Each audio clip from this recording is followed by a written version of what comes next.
बजे गुजरात पुलिस ने गिरफ्तार कर लिया है।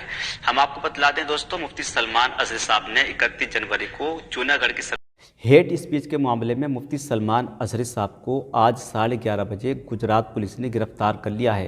हम आपको बतला दें दोस्तों, मुफ्ती सलमान अजहरी साहब ने 31 जनवरी को जूनागढ़ की सरजमीन पर एक प्रोग्राम किया था। उस प्रोग्राम में तकरीर के दौरान मुफ्ती सलमान अजहरी साहब ने एक शेर पढ़ा था। वो शेर ये था कि कुछ देर की खामोशी है फिर शोर आएगा, कुत्तों का वक्त है हमारा दौर आएगा। ये शेर और छोटी सी क्लिप सोशल मीडिया पर बहुत वायरल हुई। उसको वायरल करने वाले बीजेपी के कुछ कार्यकर्ता थे और कुछ कट्टर हिंदू थे। इस शेर को तोड़ मरोड़ कर बयान किया गया और मुफ्ती सलमान अजहरी साहब को फंसाया गया। उसके बाद मुफ्ती सलमान अजहरी साहब के खिलाफ FIR दर्ज हुई और आज 11:30 बजे मुफ्ती सलमान अजहरी साहब को गिरफ्तार कर लिया गया। कहा यह जा रहा है कि मुफ्ती सलमान अजहरी साहब को जूनागढ़ ले जाया जाएगा, फिर वहाँ पर उन पर कार्रवाई होगी। हम आपको बतला दें, मुफ्ती सलमान अजहरी साहब ने अपने उस शेर की वजाहत बयान की है। कल रात एक तकरीर के दौरान मुफ्ती सलमान अजहरी साहब ने अपने उस शेर की वजाहत बयान की है। ये वो क्लिप भी आपको हम सुनाएंगे। बाद में हम आपको बतलाएंगे कि ये हेट स्पीच कौन लोग दे रहे हैं, गिरफ्तार किनको किया जा रहा है। गुजरात में हमारे मुतालिक कुछ FIR दर्ज की गई और उसको लेकर कुछ लोग परेशान, क्या होगा। मेरे अजीजों, तुम क्यों इतने घबराए हुए हो, तुम क्यों इतने डरे हुए हो? हमने तो सर जब ओखली में रखी दिया है तो मुसल से डरना क्या है?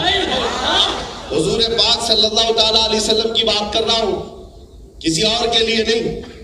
लोगों को ये आज हमारी तकरीर से निकाल करके मसाले लगा करके यूट्यूबर जो है फैलाते रहते हैं, इन्होंने ये किया, इन्होंने वो कहा, इन्होंने वो किया, इन्होंने ये कहा, ये भड़काऊ भाषण। तुम खुद ही भड़क रहे हो, हम नहीं भड़का रहे। मैं अगर आपके सामने कहूं मियां मशहूर शेर है कुछ देर की खामोशी है, मैं आपको कह रहा, अरे पूरा सुन तो लो, पूरा सुन लो।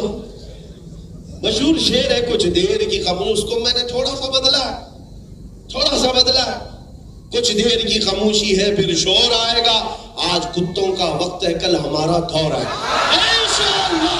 इस शेर को बोलने पर अब तो आजादी भी नहीं रह गई। जबरदस्ती किसी ने ट्वीट किया और कहा इन्होंने हमारी कौम को कुत्ता कहा। मैंने कहीं कोई लफ्ज कहा ना ही मैंने किसी भी कौम का जिक्र किया, ना ही तुम्हारे गुरु घंटाल का, ना किसी बादशाह का, ना किसी नेता का कहीं जिक्र नहीं किया। तुम खुद ही कुत्ता बनना चाह रहे हो, तुम्हें क्या? हमने कहीं कोई जिक्र नहीं किया है और ना आज जिक्र कर रहा हूं। मियां अगर कोई कुत्ता कहकर पुकारे, आप क्यों भड़क रहे हो? आपको तो अल्लाह ने इंसान बनाया है।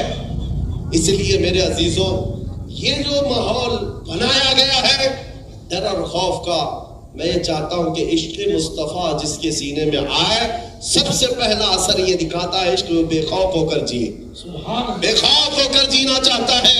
ये तो थे आला हजरत जो समंदरों की लहरों में ये ऐलान कर रहे थे। मैं जो बात कह रहा था वो यही है, हालात जैसे भी बिगड़ते जाए, खराब होते जाए, मैं ये कहता हूं तूफान कर रहा है मेरे अज़्म का तवाफ। दुनिया समझ रही है कश्ती भंवर में है, दुनिया समझ रही है कि कश्ती भंवर में है। अरे कश्ती भंवर में नहीं, ये तूफान मेरे हौसलों का तवाफ कर रहा है। तूफान मेरे हौसलों का तवाफ कर रहा है।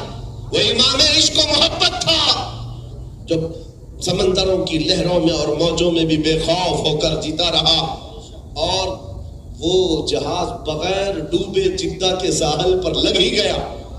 फिर वो बात पक्की हो गई, जहाज चलाने वाले कैप्टन की बात रह गई, हमारे कैप्टन की बात अल्लाह ने रख ली।